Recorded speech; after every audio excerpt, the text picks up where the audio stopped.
इतना आनंद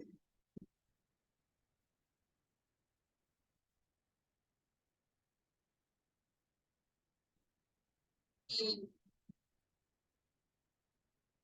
आनंद की और खोज जरूरत नहीं पड़ती।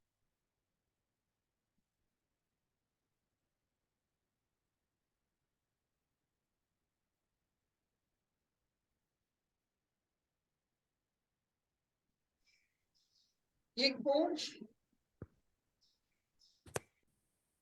जो एक साधारण सा बात है कि हम कुछ ना कुछ खोजते हैं, ढूंढते हैं, और कस्तूरी मृग की तरह वो सब अपने अंदर अंतर्निहित है।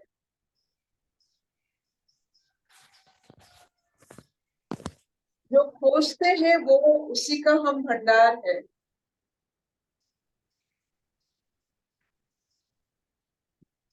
ये सबसे नायाब कथा है कि जो चीज आप ढूंढते हो आप उसी का भंडार हो।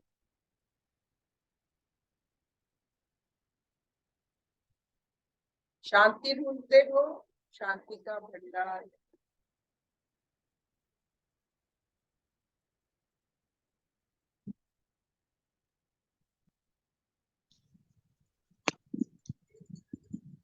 महसूस कीजिए कि कैसे संस्कार की कोई आवश्यकता नहीं है भंडार बनने के लिए। जैसे माँ पृथ्वी भंडार है, ब्रह्मांड भंडार है, हर एक प्राणी भंडार है, ट्रेजर हाउस।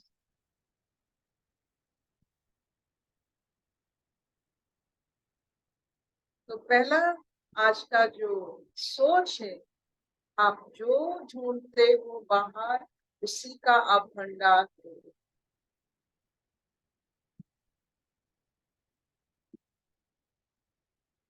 तो चलते हैं, सुनते हैं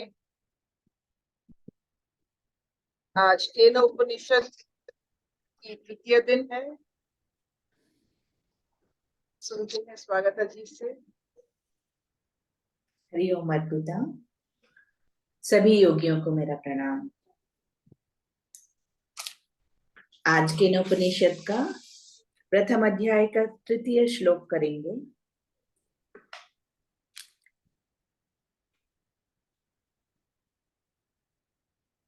क्योंकि ब्रह्म श्रोत्रादि का भी श्रोत्रादि रूप है, इसलिए आत्मा का अज्ञेय तत्व और अनिर्वचनीय तत्व बताते हैं। न तत्र चक्षुर्गच्छति न वाग गच्छति नो मनो न विद्यो न विजानीमो यथैतद् अनुशिष्याद् अन्यदेव तद्विदिति तदाथो अविदि तादधि इति शुश्रुम पूर्वेशां येनस्तद्व्याच चक्षिरे। वहां उस ब्रह्म तक नेत्रेंद्रिया नहीं जाती, वाणी नहीं जाती, मन नहीं जाता। अतः जिस प्रकार शिष्य को इस ब्रह्म का उपदेश करना चाहिए वो हम नहीं जानते। वो हमारी समझ में नहीं आता। वह विदित से अन्य ही है तथा अविदित से भी परे है। ऐसा हमने पूर्व पुरुषों से सुना है, जिन्होंने हमारे प्रति उसका व्याख्यान किया था। वहां उस ब्रह्म में नेत्रेंद्रिय नहीं जाती, क्योंकि अपने ही में अपनी गति होनी असंभव है, और न वाणी की हुई अज्ञान रूप मृत्यु का वियोग होने से पूर्व भी नित्य आत्मा स्वरूप होने के कारण यद्यपि अमृत ही रहते हैं तथापि अमर होते हैं, ऐसा उपचार से कहा जाता है। जिस समय वाणी से उच्चारण किया हुआ शब्द अपने वाच्य को प्रकाशित करता है, उस समय ही अपने वाच्य तक वाणी पहुंचती है, ऐसा कहा जाता है। किंतु ब्रह्म तो शब्द और उसका व्यवहार करने वाले इंद्रिय का आत्मा है, अतः वाणी वहां उसी प्रकार नहीं पहुंच सकती। जैसे कि अग्निदाहक और प्रकाशक होने पर अपने को न जलाता है और न प्रकाशित ही करता है, और न मन भी अन्य पदार्थों का संकल्प और निश्चय करने वाला होता हुआ भी अपना संकल्प या निश्चय नहीं करता, क्योंकि ब्रह्म उसका भी आत्मा है। इंद्रिय और मन से ही वस्तु का ज्ञान हुआ करता है। उनका अविषय होने के कारण हम ये नहीं जान सकते कि वो ब्रह्म ऐसा है। अतः जिस प्रकार से इस ब्रह्म का अनुशासन शिष्य के प्रति उपदेश किया जाए, ये हम नहीं जानते, ऐसा इसका अभिप्राय है। जो वस्तु इंद्रियों का विषय होती है, उसी का जाति गुण और क्रिया रूप विशेषणों द्वारा दूसरे को उपदेश किया जा सकता है, किंतु ब्रह्म उन जाति आदि विशेषणों वाला नहीं है। अतः शिष्यों को उपदेश द्वारा उसकी प्रतीति कराना बहुत कठिन है। इस प्रकार श्रुति उपदेश और उसके अर्थ का ग्रहण करने में अधिक प्रयत्न करने की आवश्यकता दिखलाती है। न विद्यो न विजानिमो यथेतद अनुशिष्यात्, इस वाक्य से उपदेश के प्रकार का अत्यंत निषेध प्राप्त होने पर उसका ये अपवाद कहा जाता है। ये ठीक है कि प्रत्यक्षादि प्रमाणों से परमात्मा की प्रतीति नहीं की जा सकती, किंतु शास्त्र से तो उसकी प्रतीति कराई जा सकती है। अतः उसके उपदेश के लिए शास्त्र ही प्रमाण देते हैं। वह विदित से अन्य ही है और अविदित से भी परे है। यहाँ जिस प्रकरण प्राप्त श्रोत्रादि के श्रोत्रादि और उनके अविषय ब्रह्म का उल्लेख किया गया है, वो विदित से अन्य पृथक ही है। वेदन क्रिया से अत्यंत अव्याप्त, अर्थात वेदन क्रिया की कर्मभूत जो कुछ वस्तु कहीं ना कहीं किसी न किसी के ज्ञात है, उसी को विदित कहते हैं। अतः संपूर्ण व्याकृत वस्तु विदित ही है, उससे ब्रह्म पृथक ही है। यही इसका तात्पर्य है। तो फिर ब्रह्म अज्ञात है,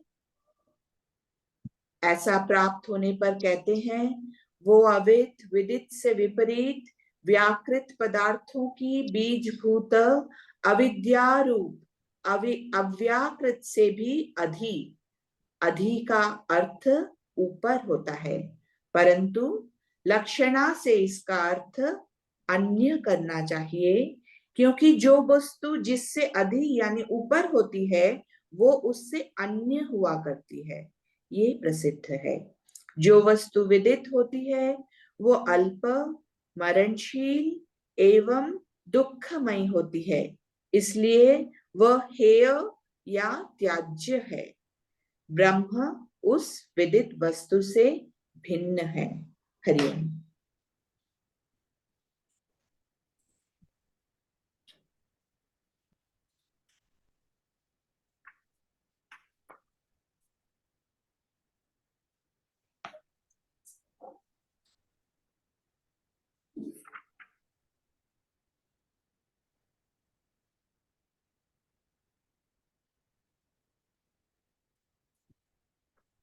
शिष्य और गुरु की बात चल रही है।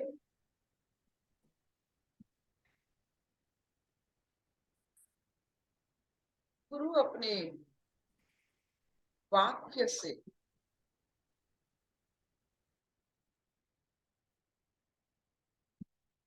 अपने जीवन धारा से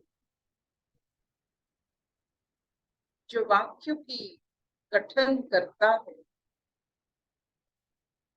उस वाक शक्ति की कारण जो शब्द या वाच्य प्रयोग होता है,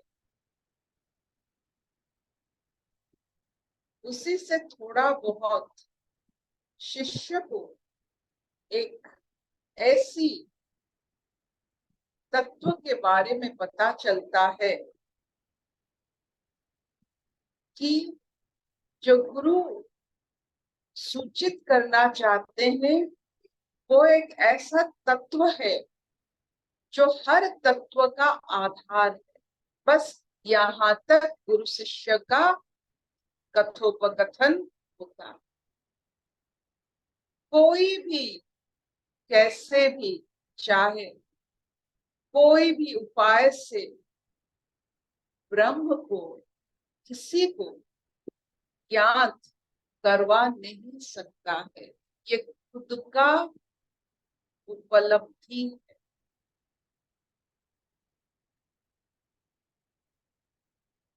आत्मभाव, ब्रह्मानंद, ये खुद की खुदाई,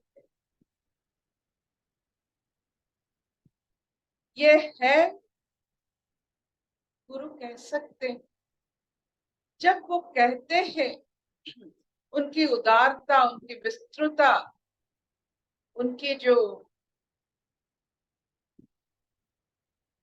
चाल है, चलन है, सोचने का तरीका है, शिष्य को एक आभास मिलता है कि कुछ है, कुछ है। ये जो कुछ है सबका आधार है, जिससे वाक्य द्वारा प्रतिफलित या कोई भी इंद्रियों द्वारा इसे पकड़ा नहीं जा सकता है। उसी का एक हमारे ऊपर ऐसा जो कहते हैं एक अन्वेषण, एक श्रद्धा बढ़ती है उसको जानने के लिए। बिना इंद्रिय, बिना कुछ व्यवहार करके उससे जानने के लिए गुरु हमें प्रेरित करते हैं। लेकिन गुरु अपने वाक्यों से हमें उसका आधार नहीं दे सकते। ये सबसे बड़े मजेदार बात। जहां तक गुरु ले जाना चाहते हैं और आपको दृश्यमान यानी आपको अनुभूति देना चाहते हैं, वो आपको करना है, क्योंकि ये कोई भी गुरु शिष्य को वहां तक नहीं ले जा सकता है। तो आपकी खुदाई,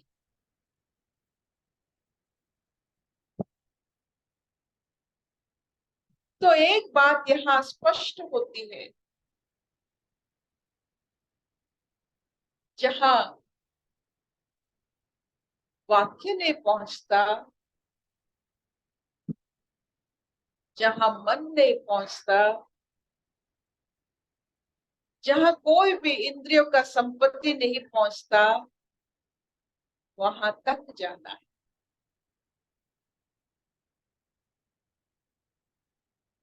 तो क्या स्विट्जरलैंड है?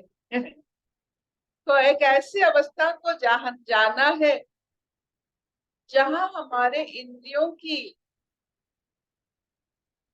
इतने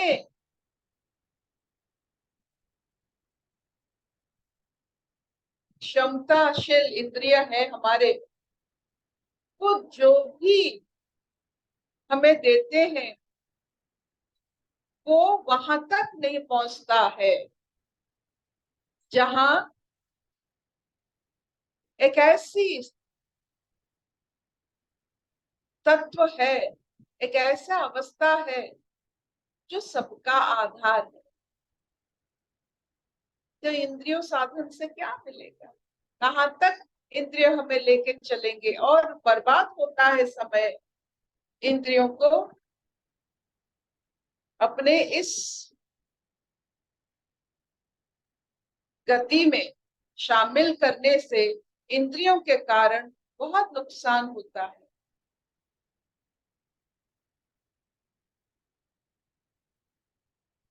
तो क्यों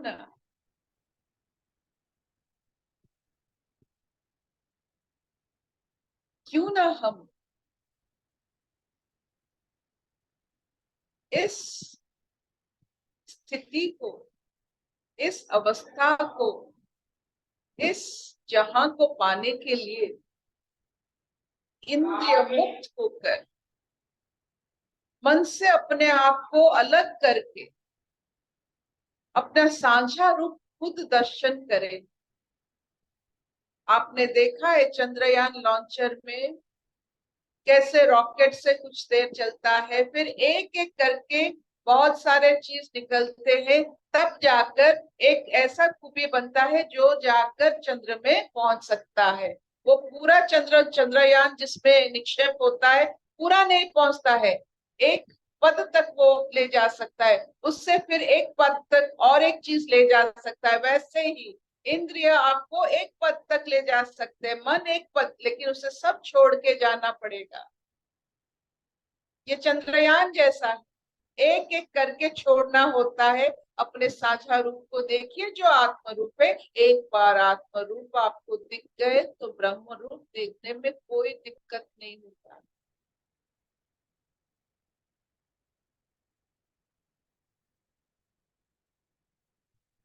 लेकिन सब रॉकेट चंद्रयान नहीं बनते।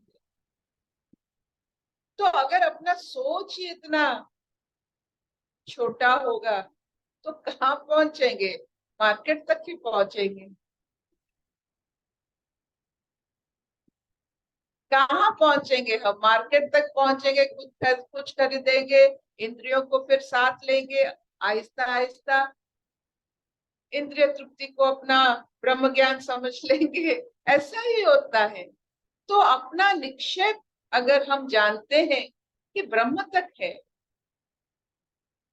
जैसे चंद्रयान को पता है कि वो चंद्र तक जाएगा, मंगलयान को मंगल तक, सूर्ययान को सूर्य तक, हर प्राणी ब्रह्म तक।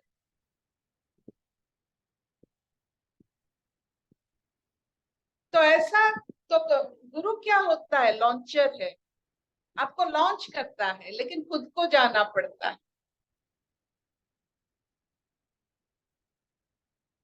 एक एक गुरु आपके जीवन से चले जाएंगे, खुद को जाना पड़ेगा। यही सोचकर आनंदित हो जाइए कि हमारा लक्ष्य ब्रह्म तत्व है, स्थूल वस्तु नहीं। जो तत्व को जानना चाहते हैं उनको वस्तु अच्छा लगता है, प्रणाम करते हैं, लेकिन आसक्त नहीं होते। सब अच्छा लगता है। ब्रह्म ज्ञानी ब्रह्म की खोज में जाने वाले समय नहीं है आसक्त होना या घृणा करना। एक ये आसक्ति और घृणा एक ही है। जिस जिस चीज को आप घृणा करते हैं उसी से आप आसक्त, इसीलिए तो घृणा करते हैं। घृणा करने की समय ही कहाँ है?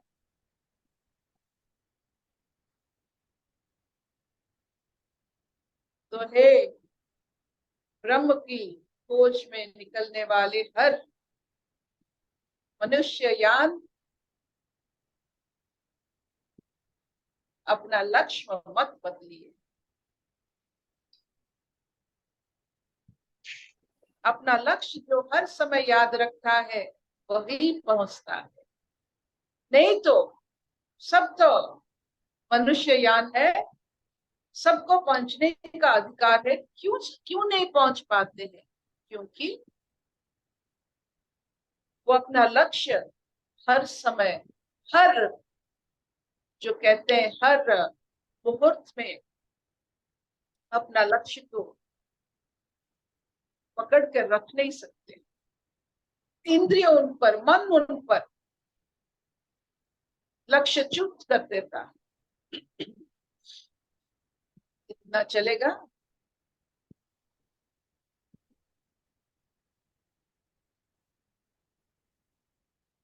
Will this do? Yes, Arpita.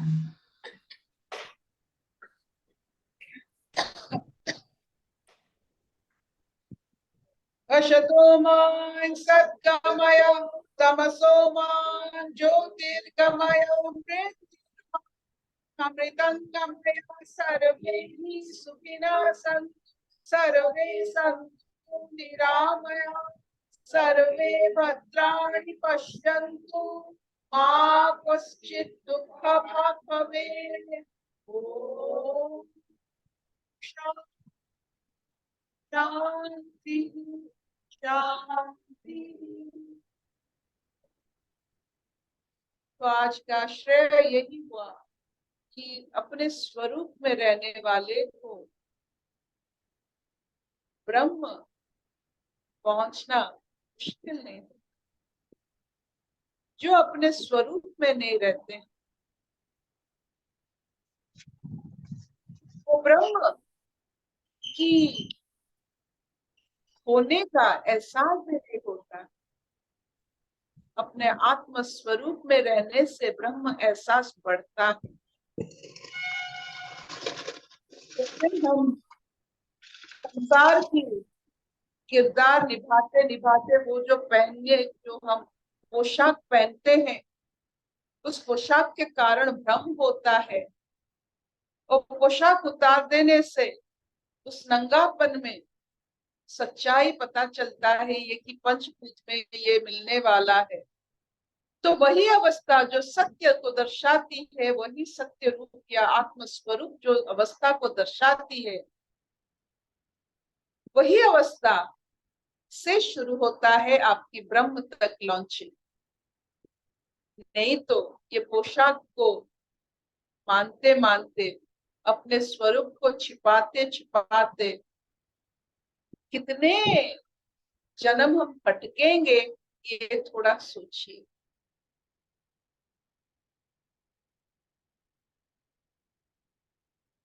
शबननी,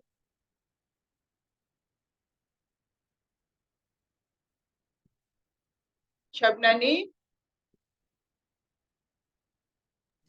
अजांटी निकल गई, शायद है नहीं, थोड़ी देर पहले। हाँ ना चलेगा? हाँ, चलिए चलिए। Will this